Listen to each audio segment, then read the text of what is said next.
नमस्कार. निजामानं आपलं राज्य स्वतंत्र राहणार असल्याची घोषणा केली आणि हैदराबाद राज्यात ब्रिटिश राजवटीच्या असल्याच्या वेळेस सध्याचा जो तेलंगणा, मराठवाडा, उत्तर कर्नाटक, विदर्भाचा काही भाग सामील होता. तो 15 ऑगस्ट 1947ला भारत स्वतंत्र झाल्यानंतर भारतात सामील होणार नाही, असं निजामाने सांगितलं आणि मग मराठवाड्यात अनन्वित अत्याचाराची मालिका चालू असलेलं निजामाचं सरकार अजून राहतं की काय, अशी सगळ्यांच्या मनामध्ये भीती वाटली होती. वास्तविक 130 वर्षापासूनचा मराठवाड्याचा हा संघर्ष अजूनही आम्हाला अजून पुढे चालू ठेवावा लागतो का काय, असा सगळ्यांना प्रश्न पडला होता आणि त्याच भारतीय सैन्यानं निर्णय घेतला की मराठवाड्याला मुक्त करायचंय आणि एक ऑपरेशन राबवायचंय. त्या ऑपरेशनचं नाव होतं ऑपरेशन पोलो. मग रझाकाराच्या या अत्याचाराच्या अंधारात ऑपरेशन पोलो हे सूर्यासारखं चमकणारं होतं आणि हा ऑपरेशन पोलोचा पहिला निर्णय जानेवारी 1948च्या सैन्याच्या बैठकीमध्ये घेतला आणि त्याचे जनरल जे.एन. चौधरी यांनी तो निर्णय घेतला होता. त्यांनी त्यांच्या आत्मचरित्राच्या पुस्तकामध्ये सुद्धा हे सगळं लिहून ठेवलेलं आहे. ऑपरेशन पोलो नेमकं काय होतं? 13 सप्टेंबर 1948 या दिवशी भारतीय सैन्यांमध्ये ऑपरेशन पोलो सुरू झालं आणि त्यानंतर हैदराबाद संस्थान भारतीय संघराज्यामध्ये सामील झालं. एका गुप्त पद्धतीने ही योजना राबवून भारतीय सैन्य हैदराबादला पाठवलं गेलं. भारतीय सैन्य हैदराबादमध्ये दाखल झाल्याची माहिती नेहरू आणि राजगोपालचारी यांना मिळाल्यानंतर ते चिंतेत पडले. मात्र भारतीय लष्कर हैदराबादमध्ये दाखल झालाय आणि ते थांबवण्यासाठी काही करता येणार नाही, असं पटेलांनी जाहीर केलं आणि पाकिस्तानने कोणतीही प्रत्युत्तराची कारवाई करू नये याची नेहरूंना चिंता होती. भारतीय लष्कराच्या या कारवाईला ऑपरेशन पोलो असं नाव देण्यात आलं, कारण त्यावेळी हैदराबादमध्ये जगातील सर्वाधिक 17 पोलोची मैदानं होती. हैदराबादमध्ये भारतीय लष्कराची कारवाई 5 दिवस चालली. त्याच्यामध्ये 1373 रजाकार मारले. हैदराबाद राज्याचे 807 जवान मारले गेले. भारतीय सैन्याचे 66 जवान गमावले गेले. 96 जवान हे जखमी झाले आणि याच्यामध्ये राज्यपाल म्हणून, लष्करी राज्यपाल म्हणून जनरल जे.एन. चौधरी यांची नियुक्ती झाली होती. ऑपरेशन पोलो हल्ल्याची योजना करत असताना भारतीय सैन्याने काही जी सगळी साधन सामग्री केली होती, जमा केली होती, त्याच्यामध्ये 40,000 जवानांचा समावेश होता. त्याच्यामध्ये वेगवान इन्फंट्री, घोडदळ, हलका तोफखाना, मिश्रण असलेले काही Starc force, smash force, skill force, and force अशा वेगवेगळ्या प्रकारचे फोर्सेसचा सुद्धा याच्यामध्ये समावेश होता. प्रामुख्यानं 3 बाजूने हा हल्ला करायचा, आपलं सैन्य हैदराबाद संस्थांमध्ये घुसवायचं असं सैन्याने ठरवलं. पूर्वेकडचा विजयवाडा, पश्चिमेकडचं सोलापूर आणि उत्तरेकडच्या भागातून म्हणजे छत्रपती संभाजीनगरच्या भागातून हे सैन्य हैदराबाद संस्थांकडे निघेल असं ठरलं. विजयवाडाकडून जे सैन्याचं नेतृत्व करत होते ते मेजर जनरल अजित रुद्र आणि सोलापूरकडून जनरल जे.एस. चौधरी आणि संभाजीनगरकडून मेजर जनरल डी.एस. ब्रा या तिघांनीही अगदी 5 दिवसामध्ये हैदराबाद संस्थान मुक्त केलं. 130 वर्षाचा हा लढा 109 तासामध्ये आपल्या भारतीय सैन्याने जिंकून दाखवला. यामध्ये भारतीय सैन्याने ही लष्करी कारवाई केली होती की त्याच्या एक दिवस आधी म्हणजे 13 सप्टेंबरच्या एक दिवस आधी 12 सप्टेंबरला मोहम्मद अली जिना यांचं निधन झालं आणि नेहरूंचं मन त्याच वेळेस कळवलं की ही मिलिटरी ऍक्शन जर झाली तर पाकिस्तान याच्यामध्ये हस्तक्षेप करतो का काय, म्हणून आपण याला पोलीस ऍक्शन नाव देण्याच्या पाठीमागे डॉक्टर बाबासाहेब आंबेडकरांचा सुद्धा खूप मोठा वाटा आहे. हैदराबाद राज्यात विलिनीकरणासाठी जनतेने जो सत्याग्रह सशस्त्र आंदोलन केलं होतं, हेच आंदोलन भारतीय इतिहासात हैदराबादचा स्वातंत्र्य संग्राम, मराठवाड्याचा स्वातंत्र्य संग्राम या नावाने ओळखलं जातं.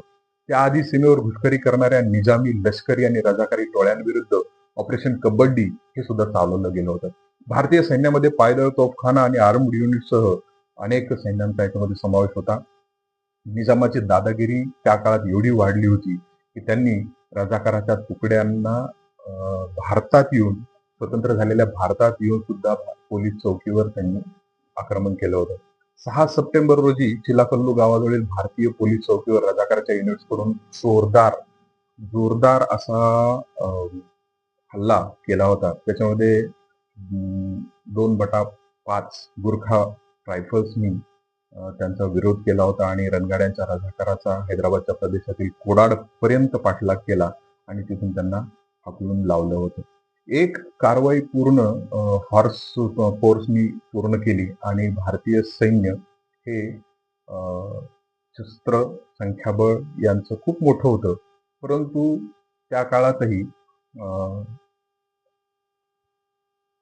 जनरल राजेंद्र सिंगजी भारतीय लष्कराच्या दक्षिण कमांडचे कमांडर होते आणि या अंतर्गत हैदराबाद ऑपरेशनची योजना आखण्यात आली.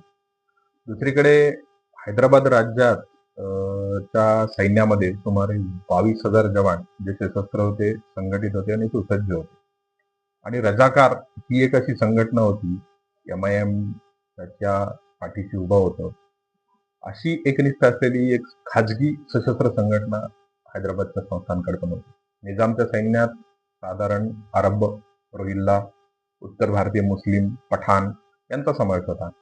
आणि त्या सैन्यांमध्ये त्यांच्या सैन्यामध्ये 3 आर्म्ड रेजिमेंट, या एका रेजिमेंटमध्ये साधारण 125 ते 150 लोक आणि त्यामुळे रणगाडे असायचे. एक घोडदळ रेजिमेंट, त्याच्यात 11 इन्फंट्री बटालियन, एका बटालियनमध्ये 750 ते 850 सैनिक अधिकारी असं असायचं आणि तोफखाना यांचा एक समावेश होता. आणि घोडस्वार, 4 पायदळ बटालियन आणि एक गॅरिस बटालियन अशी पण होती. आणि ह्या सगळ्या सैन्यांची धुरा एक अरब होता, जनरल इद्रिस. हा इद्रिस या सगळ्यांची कमांड सांभाळत होता.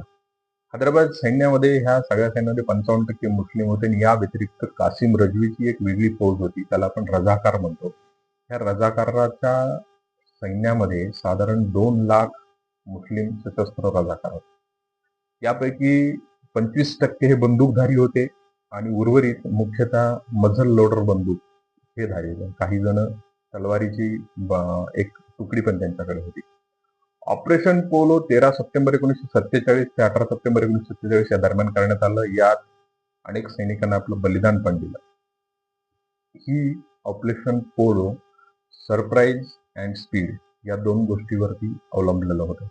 सगळ्यात महत्वाचं, 3 बाजूंनी जेव्हा आपण चढाई सुरू केली त्यावेळेस दक्षिण बाजूची जी आहे 13 सप्टेंबर 1948 रोजी भारतीय सैन्याने निजामाच्या सैन्याचा प्रमुख लष्करी तळ असलेलं सिकंदराबाद हे शहर काबीज केलं. त्याच्यानंतर बोलारम 14 सप्टेंबर 1948 रोजी भारतीय सैन्यानं बोलारम एअरफील्डवरती हल्ला केला आणि हैदराबाद राज्य सैन्याने जे वेढलेलं होतं ते आपण एअरफील्ड आपल्या ताब्यात घेतलं.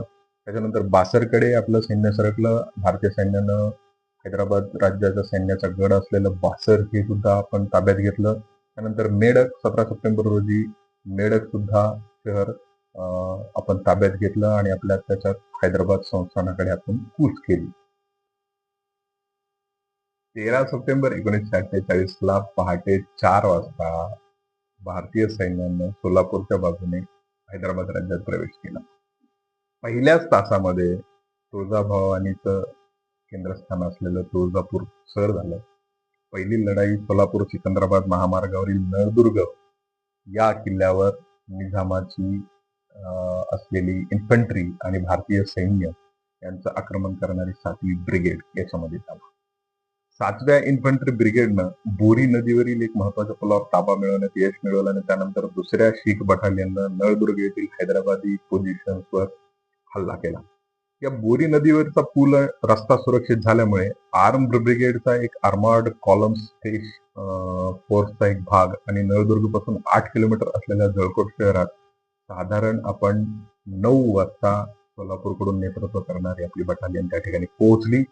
त्यामुळे 9 Dogra commandant lieutenant colonel Ram Singh यांच्या नेतृत्वाखाली स्ट्राईक फोर्सच्या तुकड्यांचा मार्ग सगळा मोकळा झाला आणि साधारण दुपारी 3:15 वाजता हैदराबादच्या आत 61 किलोमीटर अंतरावर आपण उमरगा शहरात पोहोचलो होतो. दरम्यान 3rd कॅलरीची एक तुकडी, 18व्या किंग एडवर्डची कॅलरीची एक तुकडी, 9 पॅराफिल्ड रेजिमेंटची एक तुकडी, 10 फील्ड कंपनी इंजिनियर्स आणि 3/2 पंजाब रेजिमेंट, 2/1 गुरखा रायफल्स आणि 1 मेवाड इन्फंट्री यांनी नळदुर्गच्या उत्तर पश्चिमेस सुमारे 34 किलोमीटर अंतरावर असलेल्या तुळजापूर शहरावरच्या सगळ्या सहाय्यक तुकड्यांबरोबर हल्ला केला आणि ते पहाटे तुळजापूरला पोहोचले. जिथं त्यांना निजामाच्या पहिला हैदराबाद इन्फंट्रीचा तुकडीचा आणि सुमारे 200 रझाकारांनी प्रतिकार केला. नदीला पूर आल्यामुळं ती पार करणं शक्य नव्हतं, म्हणून लोहारा शहराकडे जाणारी पुढची वाटचाल आपली थोडीशी रखडली. नळदुर्गला जोरात प्रतिकार झाला. तिथून पूल निजामी सैन्याने उडून देण्यापूर्वी भारतीय लष्कराने तो ताब्यात घेतला. सेनेने औरंगाबादच्या बाजूला जालना रस्त्याने मुसंडी मारली. परभणी जिल्ह्यात कनेरगाव जिंकलं. कर्नूल विभागात तुंगभद्रेवरील महत्वाचा पूल ताब्यात आला. आदिलाबादच्या भागाकडून बल्लार शहाचा पूलही ताब्यात आला. पूर्वेकडील आघाडीच्या सैन्याला लेफ्टनंट जनरल ए रुद्र यांच्या नेतृत्वाखाली हैदराबाद स्टेट फोर्सच्या 2 बख्तरबंद कार्य तुकड्यांकडून तीव्र प्रतिकार झाला. हंबर आर्मच्या गाड्या, स्टॅग हाऊस म्हणजे 2 आणि 4 हैदराबाद लार्सन सुसज्ज होतं, परंतु 8.5 तासानंतर कोडार शहरात पोहोचण्यास भारतीय सैन्य यशस्वी झालं. तीव्र लढाईचा सामना करत करत दुपारपर्यंत फौज मुनाग नावाच्या गावापर्यंत पोहोचली आणि हॉस्पेटमध्ये 2 लढाया लढल्या गेल्या, जिथे फर्स्ट लार्सन आणि म्हैसूर रझाकार आणि पठाण युनिट्सवर साखर कारखान्याच्या वरून हल्ला करून साखर कारखान्यावर ताबा मिळाला. तुंगभद्रा येथे 5/5 गुरख्यांनी हल्ला केला आणि हैदराबादी सैन्याकडून एक महत्वाच्या पुलावर ताबा मिळाला. वारंगळ बिदरच्या विमानतळावर बॉम्बफेक केली. भारतीय सैन्यानं हैदराबाद संस्थानला 13 सप्टेंबर रोजी चारही बाजूनं पहिल्याच दिवशी वेढण्यामध्ये आपल्याला यश मिळालं. लष्करी दृष्ट्या महत्वाच्या अशा पुलावर आणि दौलताबाद नजीकच्या महत्वपूर्ण लष्करी हालचाली लष्कराने केलेल्यामुळे रझाकारी टोळ्यांचे जे आपसी डावपेच होते ते पूर्ण निष्फळ ठरले. पश्चिम आघाडीवरील पहिल्याच दिवसाचा शेवट भारतीय फौजांनी मोठ्या प्रमाणात घातपात करून मोठा भूभाग आपल्या ताब्यात करून घेतला. पकडलेली निजामाची सैन्याची रझाकार आणि भाडोत्रीने आणलेली ती ब्रिटिशांची जी तुकडी होती त्यांना पण उडवण्यामध्ये आपण यशस्वी ठरलो. आता दिवस दुसरा म्हणजे साधारण 14 सप्टेंबर 1948. उमरगा येथे तळ ठोकलेलं सैन्य 48 किलोमीटर पूर्वेला राजेश्वर शहराकडे निघालं आणि हवाई टेहळीने वाटेत निजामी सैन्याच्या अँबुश पोझिशन दिसल्या. त्यामुळे टेम्पेस्टस स्क्वॉड्रन कडून त्यांच्याकडून हवाई हल्ले केले आणि या हवाई हल्ल्यामुळे मार्ग मोकळा झाला. दुपारपर्यंत भूदलाला राजेश्वर पर्यंत पोहोचण्यासाठी रस्ते आपले मोकळे झाले. त्यांची मदत मिळाली आणि सूर्यपेठ पासून 6 किलोमीटर अंतरावर असलेल्या पहिल्या लार्सन्स आणि 5व्या इन्फंट्रीवर टेकडी पोझिशन मधून जोरदार गोळीबार झाला. 2/5 गुरखा बर्मा मोहिमेतील दिग्गजांनी या पोझिशनवर हल्ला केला आणि निजामी सैनिकांची गंभीर जीवितहानी त्या ठिकाणी झाली. त्याच वेळी 3/11 गुरखा रायफल्स आणि 8व्या कॅलिबरने उस्मानाबादवर हल्ला केला आणि रझाकारांशी जोरदार लढाई केली आणि मेजर जनरल डी.एस. ब्रार यांच्या नेतृत्वाखाली जे संभाजीनगर शहर कडून आपण आक्रमण केलं होतं ते संभाजीनगर शहर पूर्ण आपल्या ताब्यात आलं. इन्फंट्री आणि कॅव्हलरीच्या 6 कंपन्यांनी शहरावर हल्ला केला. परिणामी नागरी प्रशासन दुपारी भारतीयांना शरण आलं. जालन्यात लढाई झाल्या. त्यात 3 शीख, 2 जोधपूर इन्फंट्रीची एक कंपनी अँड 11 कॅव्हलरीचे काही रणगाड्यांना हैदराबादी सैन्याच्या कठोर प्रतिकाराचा सामना करावा लागला. 14 सप्टेंबरला देवगिरी किल्ला आपण मुक्त केला. दौलताबाद मुक्त केलं. जालना मुक्त केलं. सोलापूरकडून शिरलेल्या तुकड्या सिकंदराबादच्या अर्ध्या वाटेवर पोहोचल्या. उस्मानाबाद म्हणजे आत्ताचा धाराशिव, येरमाळाही ताब्यात आला आणि विजयवाडाच्या फौजा सिकंदराबाद पासून 60 मैल अंतरावर पोहोचल्या आणि याच दिवशी कर्नूल येथील रझाकारांचा प्रतिकार पण मोडून काढला. वरंगळ आणि बिदरच्या विमानतळावर पुन्हा हल्ला करण्यात आला. लढाईचा तिसरा दिवस 15 सप्टेंबर. जालना शहर ताब्यात घेण्यासाठी 3/11 गुरख्यान कंपनीकडून उर्वरित सैन्य लातूर आणि नंतर मोमिनाबाद येथे हलवलं, जिथे त्यांनी निजामाच्या सैन्याचा 3 गोलकोंडा लार्सन्सवर कारवाई करण्यात आली आणि त्यांनी आत्मसमर्पण केलं. सूर्यापेठ शहरामध्ये हवाई हल्ल्यानं हैदराबादी निजामी संरक्षणाचा बहुतांश भाग साफ केला. तरीही काही रझाकार युनिट्सनं शहराचा कब्जा वापस घेतला. 2/5 गुरख्यांच्या प्रतिकारानं माघार घेणाऱ्या हैदराबाद सैन्याने भारतीय सैन्याला उशिरा का होईना पण मुसी येथील पूल उद्ध्वस्त करून कव्हरिंग फायर देण्यामध्ये यशस्वी झालं, ज्यामुळे पुलाची त्वरित दुरुस्ती होऊ शकली नरकटपल्ली येथे दुसरी लढाई झाली आणि जिथे भारतीय सैन्यानं एका रझाकार युनिटचा पराभव केला. 15 सप्टेंबरला संभाजीनगरवरील चढाई फत्ती झाली आणि हुमनाबाद पडलं. शहागडच्या पुलावर कब्जा झाला आणि जनरल चौधरींचं सैन्य हे सिकंदराबादकडे निघालं. दिवस चौथा 16 सप्टेंबर लेफ्टनंट कर्नल रामसिंग यांच्या नेतृत्वाखाली टास्क फोर्स आणि पहाटेच्या वेळी जरीदाबाद हल्ल्याच्या ठिकाणी या ठिकाणी पोहोचलं. जे त्यांना क्लिअर करावं लागलं. सोलापूर हैदराबाद शहर महामार्गासर्ग बिदर रस्त्याच्या जंक्शनवर पोहोचल्यावर घातपात पोझिशन मधून निजामी सैन्यानं गोळीबार केला. तथापि घात लावलेल्या निजामी सैन्याला हरवण्यासाठी काही तुकड्या सोडून रात्री जहिराबादच्या पलीकडे 15 किलोमीटर पर्यंत सैन्याचा मोठा भाग पुढे सरकला. बहुतेक प्रतिकार हा रजाकारी युनिटचा होता आणि ज्यांनी शहरी भागातून जाताना भारतीयांवरती हल्ला केला. भारतीयांनी त्यांच्या 75 मिलीमीटरच्या तोफा आणल्यावर रजाकाराचा त्या ठिकाणी पराभव झाला आणि शेवटचा दिवस म्हणजे 17 सप्टेंबरच्या पहाटे भारतीय सैन्यानं बिदरमध्ये प्रवेश केला. दरम्यान पहिल्या आर्म रेजिमेंटच्या नेतृत्वाखाली सैन्य हैदराबाद पासून 60 किलोमीटर अंतरावर असलेल्या चित्याल शहरात पोहोचलं होतं.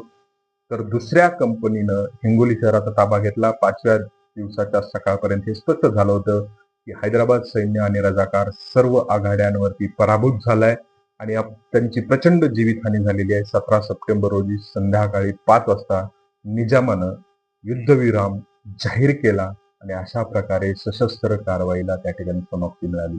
भारतीय सैन्याचं नेतृत्व, संख्या, शौर्य, संघटनात्मक सामर्थ्य यांनी हळूहळू हैदराबाद राज्याच्या सैन्यावर मात केली.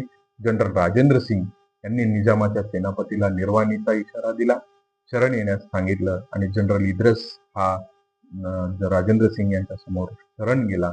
त्याबरोबर निजामाच्या सेनापतीनं शरणागती पत्करली. पुढच्या 2 दिवसामध्ये सर्व औपचारिकता पूर्ण होऊन निजामशाहीचा अखेर झाला आणि ते संस्थान भारतात विलीन झालं.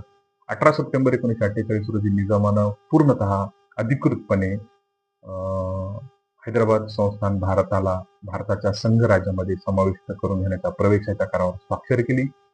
हा निजाम मराठेशाहीच्या काळापासून एक डोकेदुखी बनला होता. तो म्हणजे 17 सप्टेंबर 1948 ला भारतात सामील झाला. त्यानंतर ही डोकेदुखी आपली थांबली. मुळात या सगळ्या सैन्य कारवाईमध्ये इथली जी जनता होती, या जनतेने सुद्धा त्यांना खूप मोठी मदत केली. एक सामान्य माणूस सुद्धा या निजामाच्या स्वातंत्र्य संग्रामामध्ये उभा राहिलेला होता. सगळ्यांनी मिळून आम्ही भारतीय आहोत या भावनेतून ही निजामाच्या विरुद्धची लढाई लढली आणि 1 वर्षांनी भारत स्वतंत्र झाल्यानंतर 1 वर्षांनी आम्ही सुद्धा स्वतंत्र झालो. याचा विजय उत्सव म्हणून 17 सप्टेंबर ही आठवण.